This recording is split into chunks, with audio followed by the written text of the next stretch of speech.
Angin laut berhembus kencang dini hari itu. Ombak memukul batu karang di pesisir Amet, membuat suara gemuruh yang menggema ke seluruh kampung nelayan. Udara terasa dingin dan berat, seolah membawa kabar buruk dari tengah laut. Di tepi pantai, seorang nelayan tua bernama Pak Amin sedang menarik jaringnya yang kosong. Ia mengelus dadanya, merasakan ada sesuatu yang tidak biasa malam itu. Saat ia hendak pulang, matanya menangkap bayangan besar. Di kejauhan sebuah kapal kayu tua mengapung tanpa arah, hanyut perlahan menuju pantai. Catnya pudar, layarnya robek, tiangnya patah. Di bawah cahaya rembulan, kapal itu tampak seperti bangkai raksasa yang terlepas dari dunia arwah. Perahu siapa itu? Gumam Pak Amin. Suaranya bergetar. Beberapa nelayan lain yang mendengar teriakan segera berlari mendekat. Mereka menatap ngeri saat kapal itu menabrak pasir dan berhenti dengan suara keras. Tapi bukan bentuk kapalnya yang membuat semua merinding, melainkan bau busuk yang tiba-tiba terbawa angin, tajam menusuk hidung, campuran amis laut, darah, dan sesuatu yang sudah lama membusuk. Warga berdatangan membawa senter dan obor. Anak-anak yang penasaran langsung ditarik mundur oleh orang tuanya. "Jangan dekat-dekat, Nak," kata seorang ibu. "Semua tahu, laut bisa membawa rezeki, tapi juga bisa mengembalikan sesuatu yang seharusnya tetap terkubur di kedalaman." Ketika matahari mulai naik di ufuk timur, garis kuning polisi sudah melingkari area itu. Kapten Hadi Pranata datang bersama beberapa anggota. Ia menatap kapal dengan alis berkerut. "Pastikan tak ada yang mendekat. Ini bisa jadi barang bukti." Suaranya tegas, tapi matanya menyiratkan kecemasan.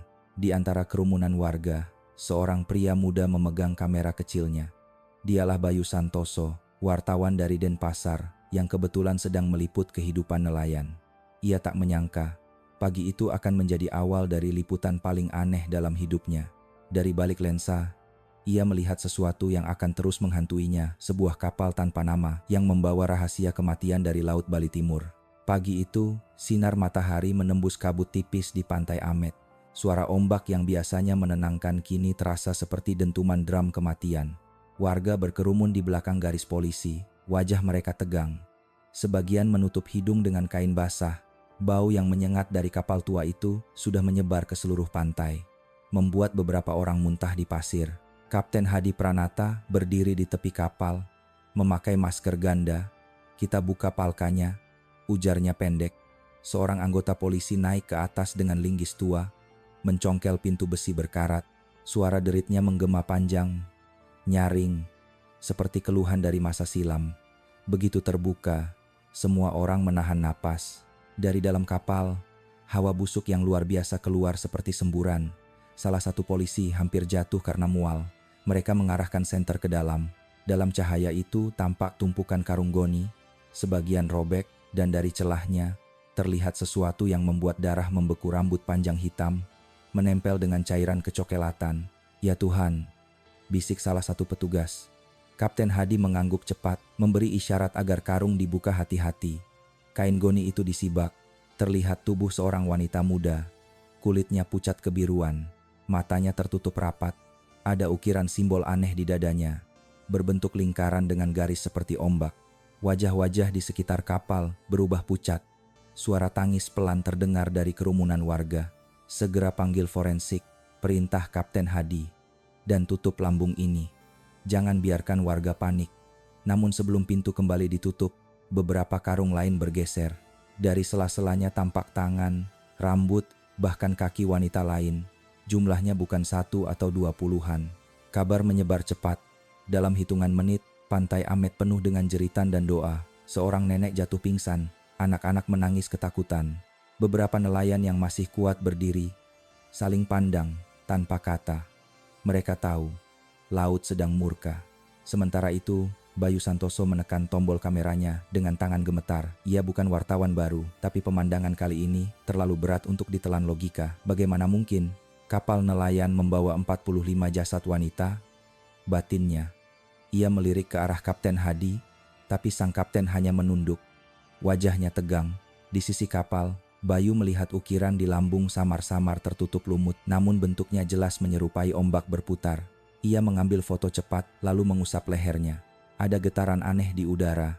seperti sesuatu yang tak kasat mata sedang memperhatikan. Menjelang siang, mobil forensik dari Denpasar tiba. Petugas bekerja dalam diam, memindahkan satu persatu karung ke tenda putih di tepi pantai.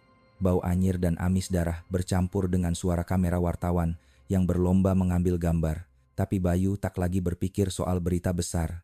Ia hanya merasa sesuatu jauh lebih gelap sedang menunggu di balik kasus ini. "Pak Kapten," ia akhirnya bertanya pelan, "apakah semua korban ini dari luar Bali?" Kapten Hadi menatapnya. "Sebagian besar iya. Tapi ada 2 yang ditemukan dengan identitas warga sekitar sini. Asal mereka dari desa nelayan di ujung timur Karangasem." "Nama desanya?" tanya Bayu, menahan napas. "Desa Amet," jawab sang kapten lirih. Kata itu membuat Bayu merinding. Ia teringat pada satu artikel lama yang pernah ia baca bertahun-tahun silam tentang ritual laut kuno yang dilakukan setiap beberapa dekade sekali, disebut persembahan segara. Artikel itu tak pernah diterbitkan karena dianggap tahayul. Tapi sekarang, di hadapannya, mayat-mayat itu adalah bukti nyata bahwa mitos kadang punya akar yang lebih dalam dari logika manusia. Sore menjelang, garis kuning semakin luas. Pantai yang biasanya ramai turis kini sunyi, hanya tersisa angin dan bau kematian. Bayu menatap laut yang perlahan memerah karena sinar matahari tenggelam. Ombak terus berdebur, seolah membawa pesan. "Kebenaran yang kau cari akan menenggelamkanmu juga." Di belakangnya, Sari berdiri dengan wajah pucat. "Mas Bayu," suaranya pelan. "Kalau benar ini ritual, artinya ada yang masih hidup melakukannya." Bayu menatap laut sekali lagi sebelum menjawab. "Kalau begitu, kita harus tahu siapa yang berani mempersembahkan jiwa manusia untuk menenangkan laut." Malam mulai turun di pesisir Amet. Angin laut yang siang tadi lembut kini berubah dingin, membawa aroma garam yang tajam. Di tepi pantai, garis polisi masih membentang. Cahaya lampu dari tenda forensik berkelip samar seperti lentera di tengah kabut. Satu persatu kantong jenazah dibawa ke mobil jenazah, meninggalkan jejak pasir dan air asin. Bayu Santoso duduk di kursi lipat dekat posko polisi. Wajahnya letih, tapi matanya tak bisa berhenti menatap kapal tua yang kini tampak seperti bayangan hitam di bibir pantai. Di tangannya, kamera kecil masih bergetar. Ia memutar rekaman dari pagi tadi, karung-karung goni, rambut panjang, dan simbol aneh yang tergurat di dada korban.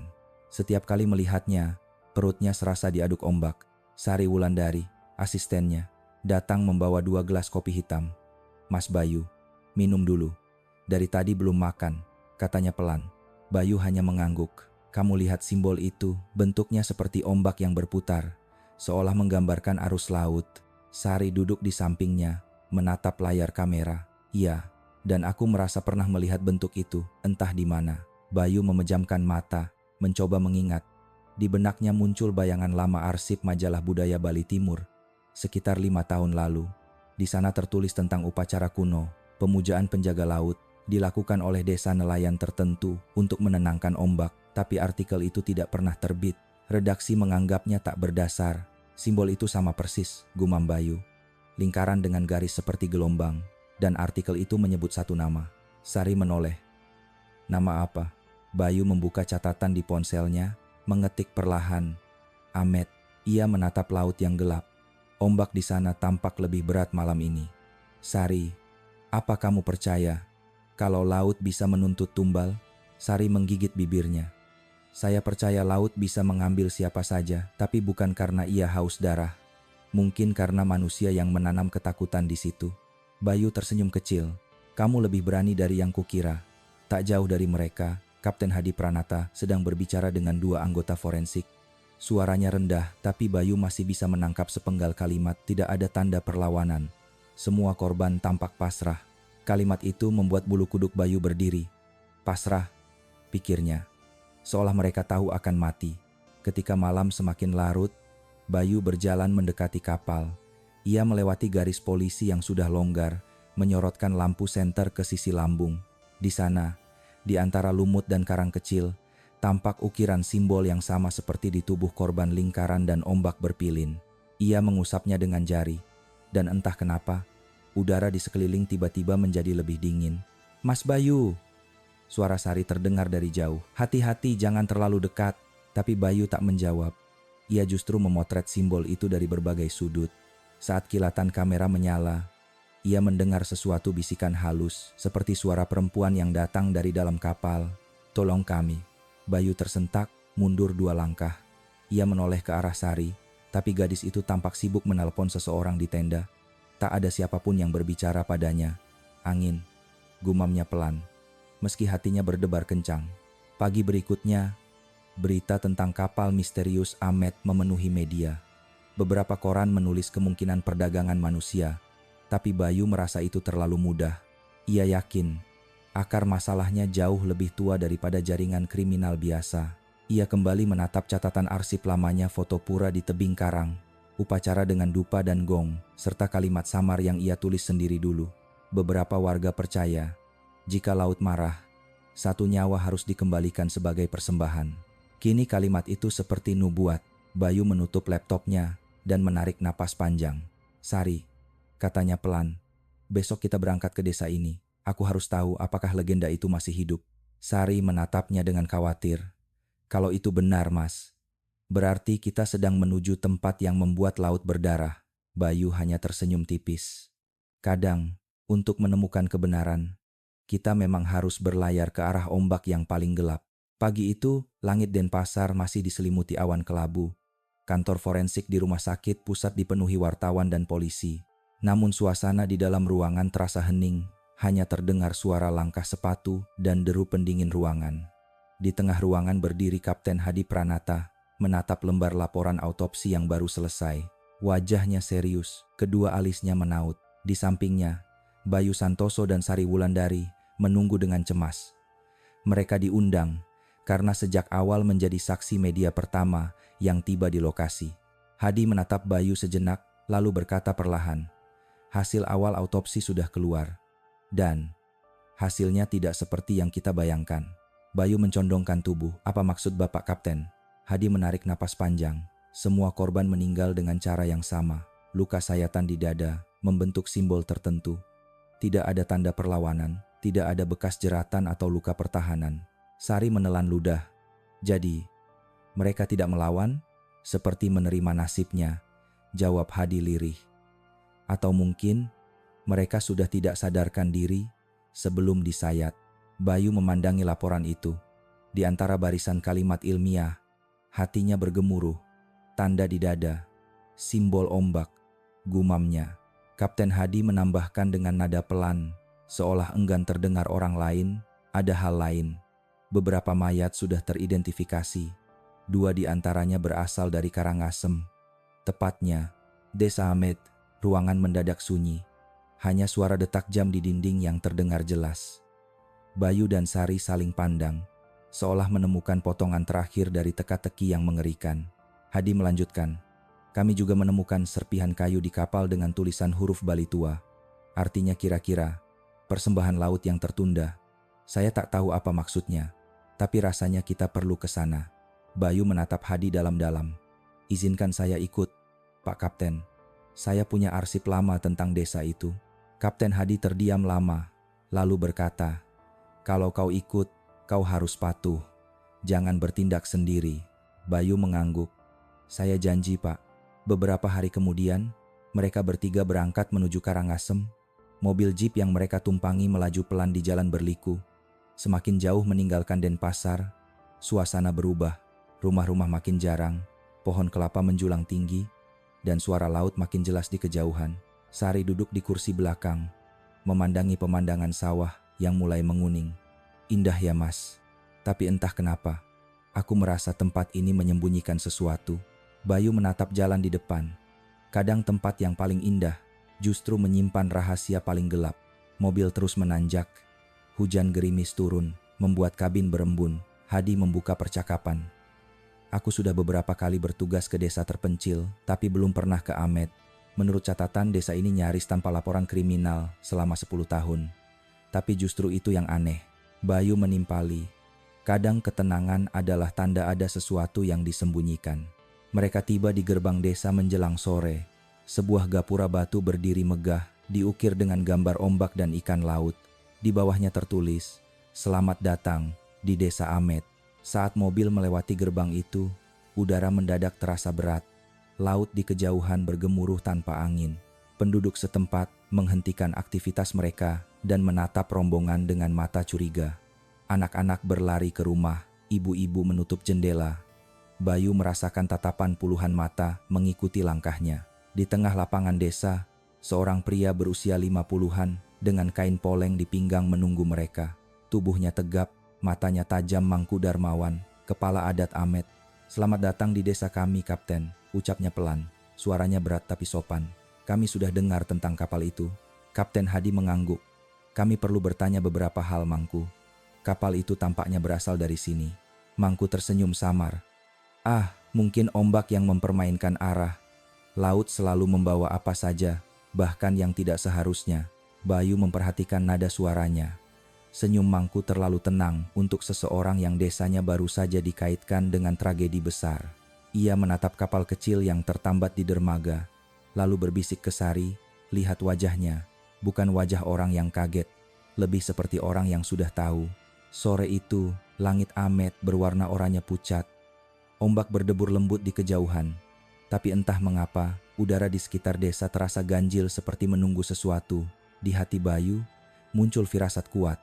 Perjalanan ini baru saja memasuki batas antara dunia manusia dan rahasia laut yang tak boleh dibuka. Sore di desa Amet tampak indah dari luar.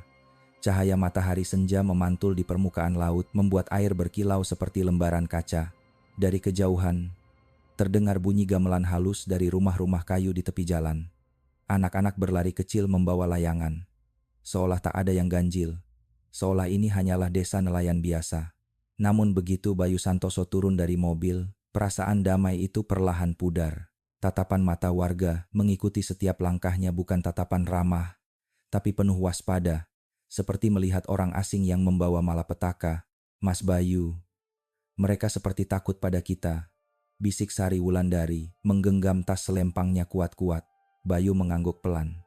Takut atau menyembunyikan sesuatu? Kapten Hadi Pranata berjalan paling depan. Ia menatap sekitar, mencoba bersikap tenang. "Kita tamu di sini, jangan buat kegaduhan. Saya ingin lihat dermaga lama. Mungkin di sana kita temukan petunjuk asal kapal itu." Mangku Darmawan, kepala adat desa, yang sejak tadi mengiringi mereka, menatap tajam. "Dermaga lama sudah rusak. Tidak ada yang berani ke sana setelah malam bulan mati," katanya datar. "Kenapa?" tanya Kapten Hadi. Mangku tersenyum tipis. "Karena laut sedang tidak mau diganggu." Kalimat itu menggantung di udara. Tak ada yang menimpali. Angin laut tiba-tiba berembus lebih dingin, membuat dedaunan kelapa bergetar. Bayu menatap wajah Mangku, mencari tanda-tanda kebohongan, tapi yang ia temukan justru ketenangan yang menyeramkan. Mereka dipersilakan beristirahat di rumah panggung kecil di tepi desa. Rumah itu menghadap langsung ke laut. Saat malam tiba, suara ombak terdengar begitu dekat, seolah berbisik di telinga. Sari duduk di jendela, menatap langit yang perlahan gelap. "Mas, kamu dengar itu?" Bayu mematikan lampu minyak. "Maksudmu suara gong?" Sari mengangguk. Dari kejauhan terdengar bunyi gong pelan, teratur, diiringi suara nyanyian samar dalam bahasa Bali kuno. Nada itu naik turun, lembut tapi membuat bulu kuduk berdiri. "Upacara malam mungkin," kata Bayu mencoba menenangkan. Tapi jauh di dalam hatinya, ia tahu suara itu bukan nyanyian biasa. Ada kesedihan di dalamnya, seolah memanggil sesuatu dari laut. Malam semakin larut. Dari jendela mereka bisa melihat obor kecil berjejer di pantai, bergerak perlahan membentuk lingkaran. Bayu memegang kamera, mencoba memperbesar gambar. Sosok-sosok berpakaian hitam, berdiri menghadap laut. Salah satunya membawa kendi besar. "Sari, lihat itu." Sari menatap layar kamera, wajahnya memucat. "Mereka berdoa pada laut?" Bayu mengangguk pelan. "Atau pada sesuatu yang ada di dalam laut?" Keesokan paginya, mereka disambut oleh seorang lelaki tua berambut putih, tubuhnya kurus tapi matanya tajam. Ia memperkenalkan diri sebagai Pak Wira, nelayan tertua di Amet. "Kalian orang kota ya?" Suaranya serak tapi ramah. Bayu tersenyum sopan. "Iya Pak, kami ingin tahu lebih banyak tentang kapal yang terdampar kemarin." Pak Wira terdiam lama, menatap laut yang bergelombang lembut. "Kapal itu seharusnya tak pernah muncul lagi," katanya akhirnya. "Itu kapal tua milik keluarga nelayan yang dulu membuat janji dengan laut. Dulu katanya, Kalau janji itu tak ditepati, laut akan menuntut nyawa. Sari menatapnya dengan mata membesar. Janji? Janji apa, Pak? Pak Wira menggeleng. Saya sudah terlalu tua untuk mengulang dosa masa lalu, tapi dengar kata saya. Kalau kalian mencintai hidup, jangan tanya lebih dalam. Laut di sini punya ingatan yang panjang. Bayu menatap wajah Pak Wira, merasa simpati sekaligus takut. Ada kesedihan yang nyata di mata lelaki tua itu. Seolah ia memikul rahasia yang terlalu berat untuk dibagikan. Menjelang sore, Bayu menulis catatan di buku kecilnya. Desa Amet tampak indah di luar, tapi setiap senyum adalah topeng. Mereka menyimpan sesuatu yang bahkan mereka sendiri tak sanggup sebutkan dengan suara keras. Dari jauh, suara gong kembali terdengar 3 kali. Ombak menggulung lebih keras dari biasanya. Kapten Hadi berdiri di depan rumah panggung sambil menatap laut. Besok pagi kita ke dermaga lama, katanya pelan. Bayu menatap ke arah yang sama. Kalau firasatku benar, dermaga itu bukan sekadar tempat berlabuh kapal, tapi tempat di mana laut dan manusia menukar rahasia. Angin malam bertiup, suara gong berhenti, tapi di antara desiran ombak, terdengar samar suara lain, seperti erangan jauh dari tengah laut. Sari menggigil, menatap Bayu. Mas, itu suara apa? Bayu hanya menjawab pelan. Mungkin laut sedang mengingat sesuatu. Pagi di desa Amet terasa lembab dan berat. Kabut tipis menggantung di antara pohon kelapa, menutupi sebagian jalan setapak yang mengarah ke balai desa.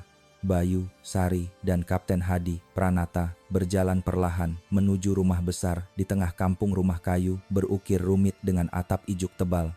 Di depan pintunya sudah berdiri Mangku Darmawan, kepala adat desa, mengenakan pakaian serba putih dan selendang poleng hitam putih di pinggangnya. Senyumnya tipis, matanya tajam seperti sedang menimbang. Selamat datang lagi Tuan Kapten dan tamu-tamu dari kota. Semoga malam kalian tenang. Bayu membalas dengan sopan. Malam kami cukup tenang, Mangku. Meski ada suara gong dan doa dari pantai. Mangku tertawa kecil. Ah, itu bagian dari upacara rutin desa. Kami berdoa agar laut tetap memberi hasil dan tidak marah. Laut adalah ibu bagi kami, tapi juga bisa jadi hakim. Kapten Hadi langsung masuk pada pokok pembicaraan. Mangku, kami masih perlu klarifikasi. Kapal yang terdampar di pantai kemarin, sebagian besar materialnya identik dengan kapal nelayan di Amet. Bahkan kami temukan ukiran simbol yang sama di lambung kapal seperti yang ada di dinding pura desa ini. Mangku tidak terkejut. Ia hanya mengangguk pelan, menatap jauh ke arah laut. Laut membawa dan mengambil sesukanya. Kapten, mungkin kapal itu memang milik kami, mungkin juga bukan. Di sini, kami percaya tak ada yang benar-benar hilang di laut. Semuanya hanya berpindah tangan. Bayu menatap wajahnya. Kalau memang kapal itu dari desa ini, bolehkah saya tahu kapan terakhir digunakan? Mangku menoleh padanya, lalu menepuk bahu Bayu dengan lembut. Nak Bayu, kadang kapal tua bisa hanyut tanpa arah. Ombak bisa membawa apa saja, bahkan yang tidak kita duga. Jangan terlalu banyak bertanya. Laut tidak suka diganggu dengan pertanyaan. Nada suaranya tetap tenang, tapi ada sesuatu di balik kalimat itu semacam ancaman halus yang membuat udara di ruangan terasa dingin. Sari yang duduk di pojok menunduk, menggenggam tangannya erat-erat. Kapten Hadi mencoba menjaga nada, suaranya tetap netral. Kami hanya ingin memastikan, Mangku.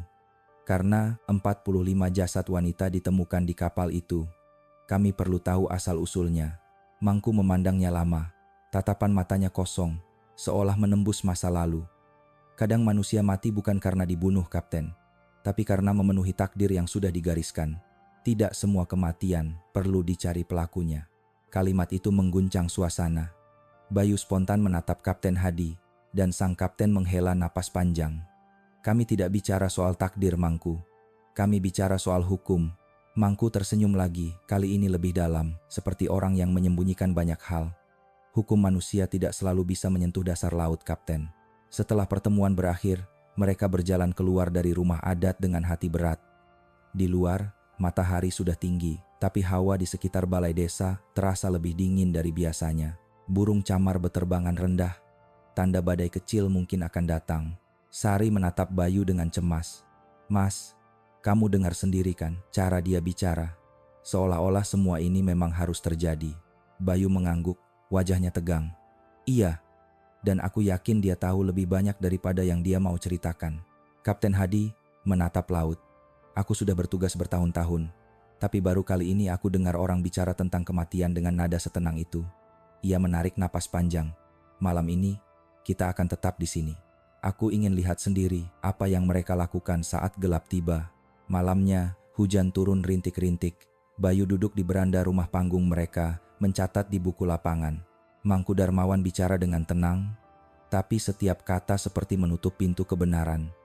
Di desa ini, laut bukan sekadar air, ia adalah sesuatu yang hidup, punya kehendak, dan mungkin punya dendam. Dari kejauhan terdengar lagi bunyi gong.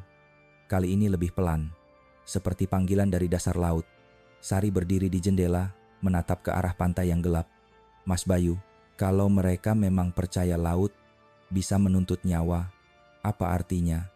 Mereka tahu siapa yang akan jadi korban berikutnya. Bayu menatap kegelapan, merasakan angin asin menampar wajahnya. Mungkin, katanya lirih, mereka bahkan sudah menyiapkannya. Malam berikutnya di desa Amet turun dengan cepat. Hujan baru saja reda, meninggalkan bau tanah basah dan angin laut yang menggigit kulit. Bayu Santoso menatap layar laptopnya yang menampilkan potongan berita lama tentang ritual persembahan laut di Bali Timur. Namun halaman itu kabur. Sebagian teksnya rusak, hanya tersisa kalimat pendek. Pengorbanan dilakukan saat laut menolak tenang. Suara pintu berderit pelan. Sari muncul membawa 2 cangkir kopi. Kamu belum tidur juga, Mas? Bayu menggeleng, matanya tetap menatap layar. Aku tidak bisa tidur.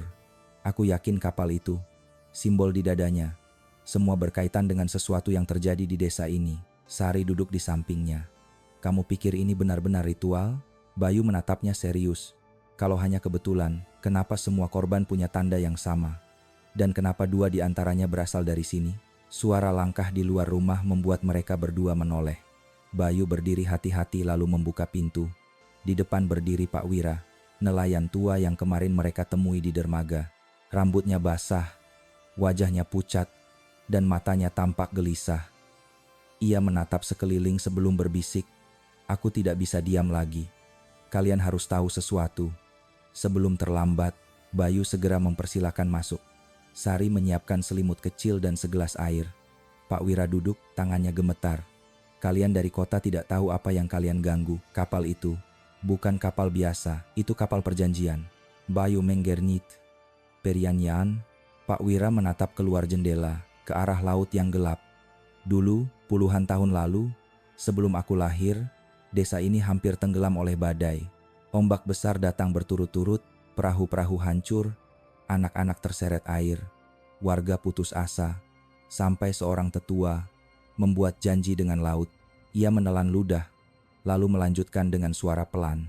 Setiap 10 tahun, 1 kapal harus dikirim kembali, bukan untuk melaut, tapi untuk mengembalikan keseimbangan. Di atas kapal itu harus ada persembahan. Sari menutup mulutnya, ngeri. Persembahan manusia? Pak Wira mengangguk pelan. Selalu perempuan muda. Mereka menyebutnya Putri Ombak yang dipilih lewat tanda di tubuhnya. Bayu mengingat simbol di dada korban-korban itu. Simbol itu. Tanda persembahan? Ya, bisik Pak Wira. Dulu, Mangku yang lama memimpin ritual itu.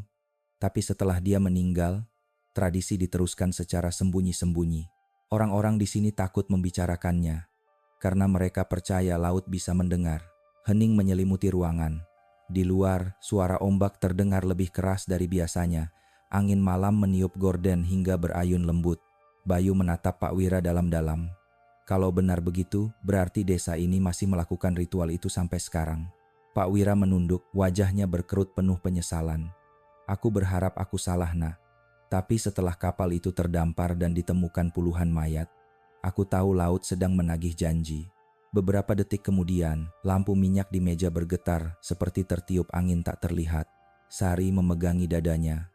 Mas, kenapa anginnya terasa dingin sekali? Bayu menatap jendela. Ombak di luar seolah makin tinggi, meski langit tenang tanpa badai. Itu bukan angin biasa, Sari, katanya lirih. Pak Wira berdiri perlahan. Aku harus pergi. Aku sudah bicara terlalu banyak. Kalau Mangku tahu aku kesini, aku bisa hilang. Bayu menahannya. Tunggu, Pak. Siapa sebenarnya Yang memimpin semua ini sekarang? Apakah Mangku Darmawan? Pak Wira menatapnya lama, matanya berkaca. Mangku hanya penjaga upacara, tapi yang sebenarnya memegang janji dengan laut adalah darah keturunan dari keluarga pertama yang menyerahkan anaknya dulu. Bayu mencoba bertanya lebih lanjut, tapi Pak Wira sudah beranjak ke pintu. Ingat pesanku nak Bayu, kalau kalian dengar suara gong 3 kali setelah tengah malam, jangan keluar rumah. Itu tanda laut sedang memanggil. Ia pun berjalan menjauh, menghilang di kabut malam. Setelah kepergian Pak Wira, ruangan kembali sunyi. Bayu duduk memandangi jendela yang berembun. Ombak tampak berkilau di bawah cahaya bulan, tapi di antara buih putihnya, ia melihat sesuatu yang bergerak seperti bayangan hitam yang melintas cepat di permukaan air. Sari berbisik pelan, suaranya nyaris tak terdengar. "Mas, apakah itu laut? Atau sesuatu yang datang dari dalamnya?" Bayu tak menjawab. Ia hanya menatap lautan yang tampak tenang, tapi menyimpan jeritan tak terdengar. Di kejauhan, suara gong terdengar 1 kali. Lalu sunyi. Hanya waktu yang tahu. Berapa lama lagi sebelum gong kedua berdentum? Tengah malam, di desa Amet begitu sunyi. Angin laut berhenti bertiup. Hanya suara serangga dan debur ombak kecil yang terdengar dari kejauhan. Di rumah panggung, Bayu Santoso terjaga. Ia memandangi jam tangannya, pukul 12:15. Suara gong pertama yang tadi mereka dengar masih terngiang di telinganya. Ia menatap Sari Wulandari yang tidur gelisah di kursi rotan. Bayu berpikir sejenak, lalu mengambil kameranya.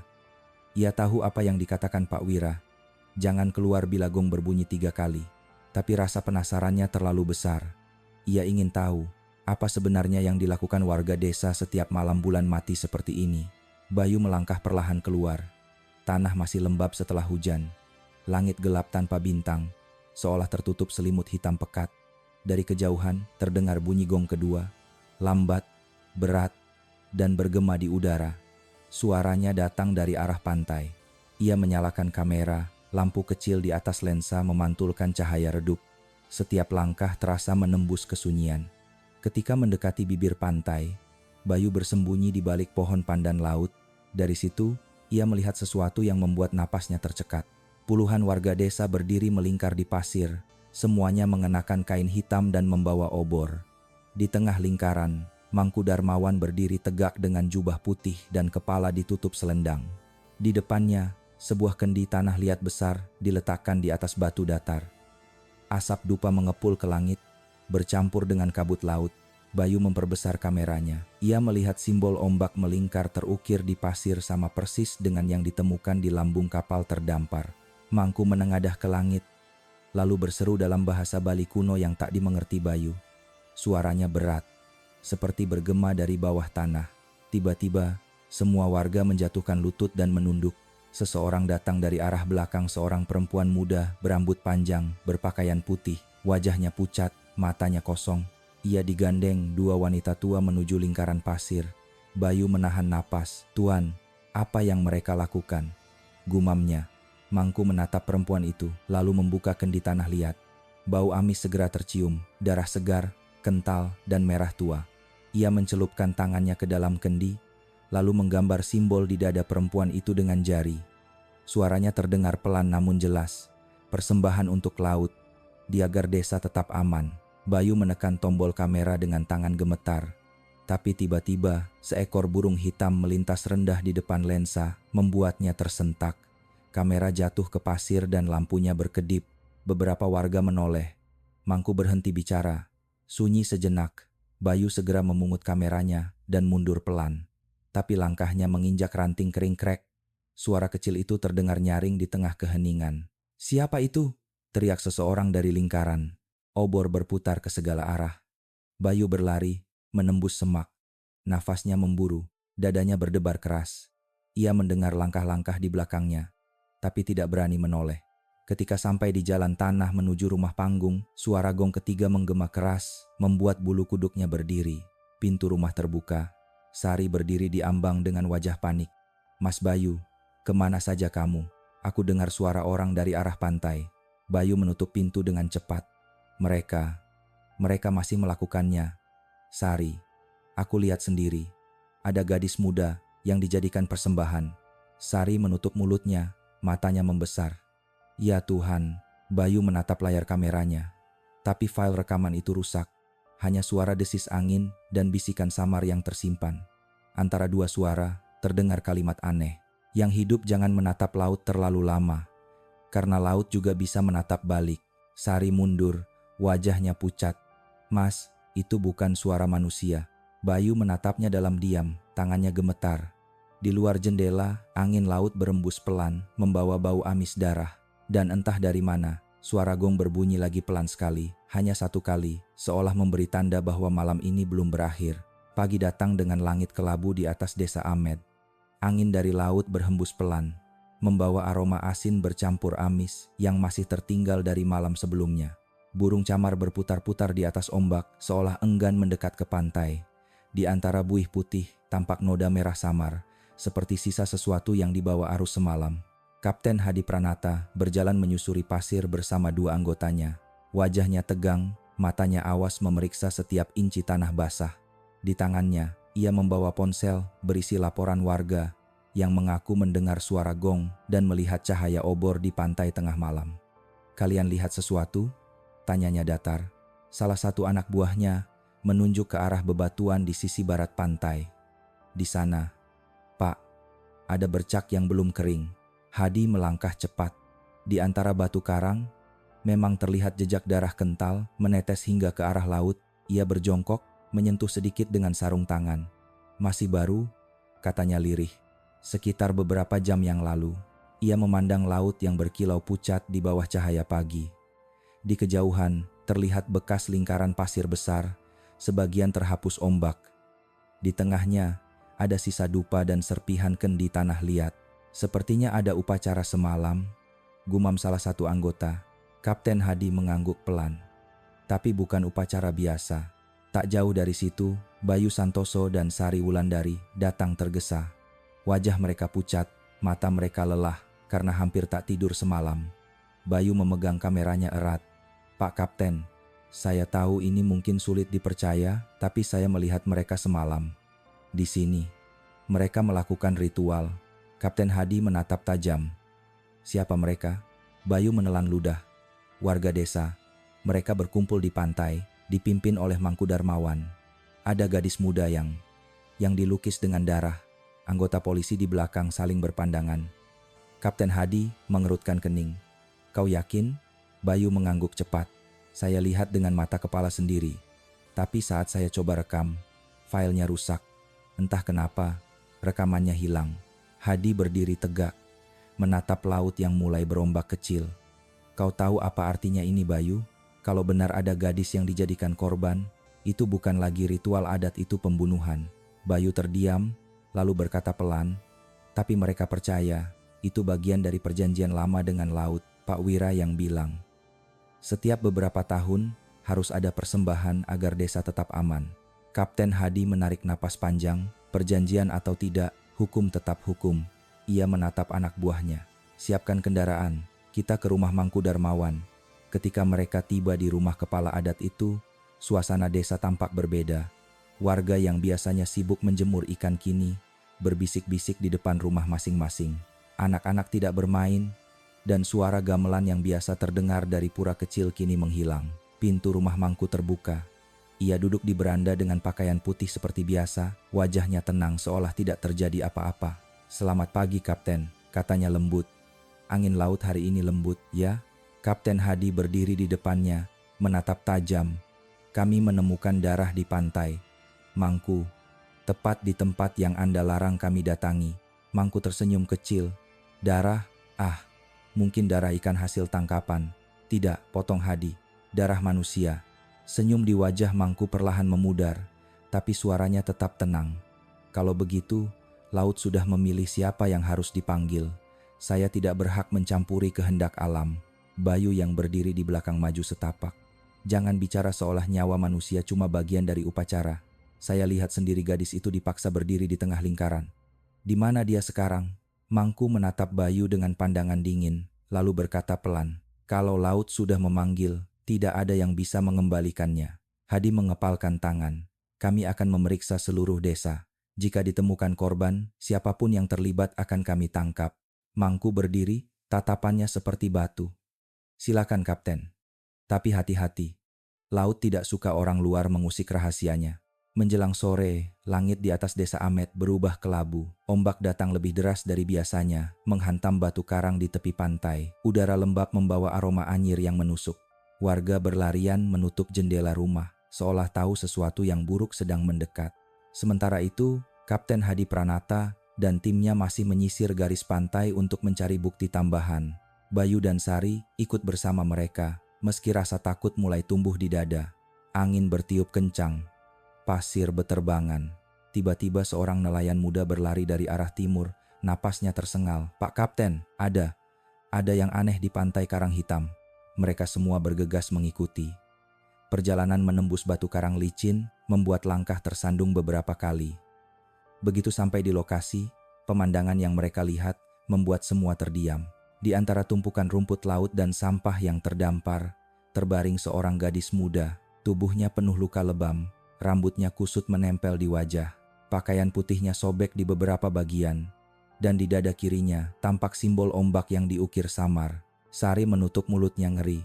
"Ya Tuhan, ini gadis yang aku lihat semalam." Kapten Hadi segera memberi aba-aba. "Cepat, panggil ambulans." Bayu berlari mendekat, berlutut di samping gadis itu.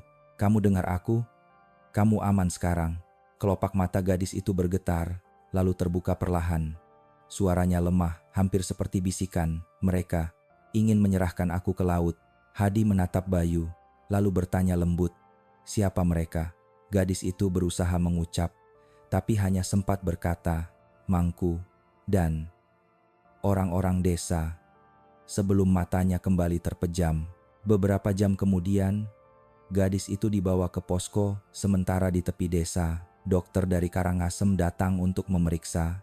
Hasilnya membuat semua terdiam. Luka-luka di tubuh gadis itu bukan karena kecelakaan laut, melainkan karena ikat tali kasar di tangan dan kaki. "Dia selamat karena ombak melemparkannya ke karang," kata dokter pelan. Tapi tanda di dadanya sepertinya dibuat dengan pisau tajam. Bukan tato, tapi ukiran. Kapten Hadi menatapnya tajam. "Artinya dia calon korban." Bayu mengangguk berat. "Dan kapal yang berisi puluhan mayat itu mungkin korban sebelum dia." Sari menggenggam tangan gadis itu. "Namamu siapa, Nak?" Lama tak ada jawaban, hingga akhirnya bibir pucat itu bergetar. "Namaku Rani." Bayu mencatat namanya, lalu bertanya perlahan, "Rani, kenapa kamu dipilih?" Air mata mengalir di pipinya. "Karena aku keturunan pertama dari keluarga yang membuat janji dengan laut. Mereka bilang darahku bisa menenangkan ombak." Ruangan menjadi sunyi. Sari menatap Hadi, matanya gemetar. Jadi benar, kutukan itu nyata. Kapten Hadi menghela napas panjang. Kutukan atau bukan, ini sudah jadi alasan untuk membunuh. Dan saya tidak akan diam. Malam itu, Rani kembali siuman. Cahaya lampu minyak membuat wajahnya tampak pucat keemasan. Bayu duduk di samping ranjang. "Rani, kalau kamu bisa, tolong ceritakan dari awal." Ia menatap langit-langit dengan mata kosong. Setiap tahun, desa mengadakan malam pengembalian laut. Orang-orang berkumpul di pantai, membawa kendi berisi darah hewan. Tapi tahun ini, badai datang lebih cepat. Mereka bilang laut marah, suaranya makin pelan. Lalu Mangku berkata, "Kali ini hewan tidak cukup, harus manusia." Mereka memilihku karena aku lahir saat bulan mati, dan punya tanda di dada sejak bayi. Bayu mendengarkan dengan napas tertahan. "Lalu apa yang terjadi semalam?" Rani menatapnya dengan mata berkaca. "Aku diikat di kapal kecil, tapi tiba-tiba ombak besar datang. Semua orang panik. Aku jatuh ke laut, dan setelah itu tak ingat apa-apa." Ia berhenti sejenak, lalu berkata lirih, "Aku masih dengar suara mereka, memanggil dari laut. Kadang waktu malam, aku bisa dengar gong." Sari menggigil mendengarnya. Bayu menatap Hadi. "Pak, kalau cerita Rani benar, berarti mereka akan mencoba lagi. Ritualnya belum selesai." Kapten Hadi menatap laut yang gelap di luar jendela. Ombak berdebur pelan, tapi suaranya seperti bisikan manusia. "Kalau begitu," katanya dengan suara berat, "malam ini kita jaga pantai. Kita lihat sendiri siapa yang akan datang, dan apa yang laut minta dibayar." Malam turun pelan di desa Amet. Langit pekat tanpa bintang. Hanya cahaya samar bulan separuh yang terpantul di ombak kecil di pantai. Di kejauhan, terdengar suara gamelan yang dibawa angin sayup. Jauh, seperti dari desa lain. Tapi di hati Kapten Hadi Pranata, malam itu terasa lebih sunyi dari biasanya. Terlalu sunyi. Ia berdiri di tepi pasir, menatap laut yang hitam. Di belakangnya, 2 mobil patroli diparkir dengan lampu dimatikan. Beberapa anggota polisi duduk di dekat api unggun kecil, sementara Bayu Santoso dan Sari Wulandari memasang kamera di tripod menghadap ke laut. "Kau yakin mereka akan datang lagi malam ini?" tanya Sari pelan, menatap Bayu yang masih memeriksa fokus kamera. Bayu mengangguk. Rani bilang, "Kalau gong belum berbunyi 3 kali, ritual belum selesai, dan laut belum puas." Kapten Hadi mendekat. "Kita tidak boleh gegabah. Kalau benar mereka masih melanjutkan ritual itu, malam ini kita hentikan semuanya. Tapi jangan dulu bertindak sebelum aku beri perintah." Bayu dan Sari mengangguk. Suara ombak terdengar semakin berat, seperti langkah kaki raksasa yang mendekat. Sekitar pukul 11 malam, angin mendadak berhenti. Api unggun meredup.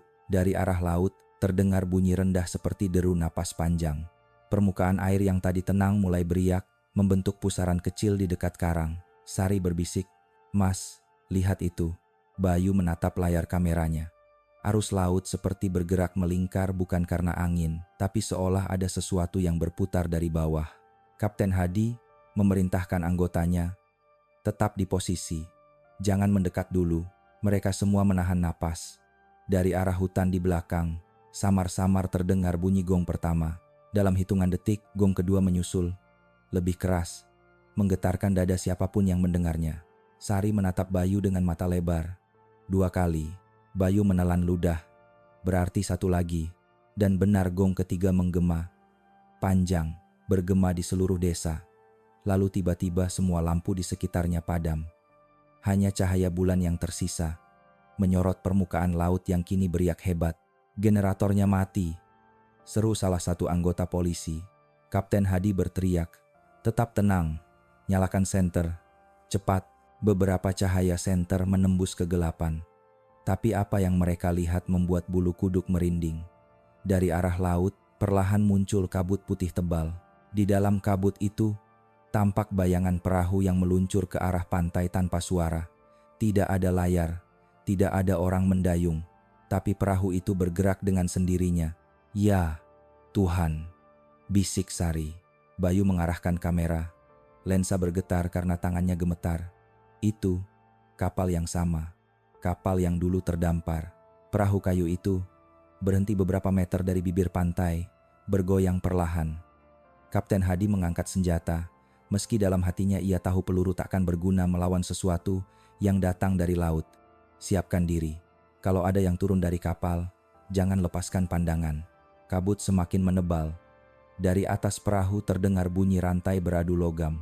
Lalu sesuatu jatuh ke air dengan bunyi plung, keras. Ketika senter diarahkan, tampak karung goni besar terapung, sama seperti yang ditemukan di kapal pertama. Darah segar mengalir dari dalamnya, mewarnai air laut jadi merah muda. Sari menjerit pelan, menutup mulutnya. Tidak mungkin. Baru saja ditemukan gadis selamat. Sekarang ada lagi? Bayu berbisik. Mereka belum selesai. Laut masih meminta korban. Dalam keheningan itu, terdengar suara perempuan lembut tapi menggetarkan dari arah kapal. "Yang belum kembali, harus kembali." Laut memanggil darahnya.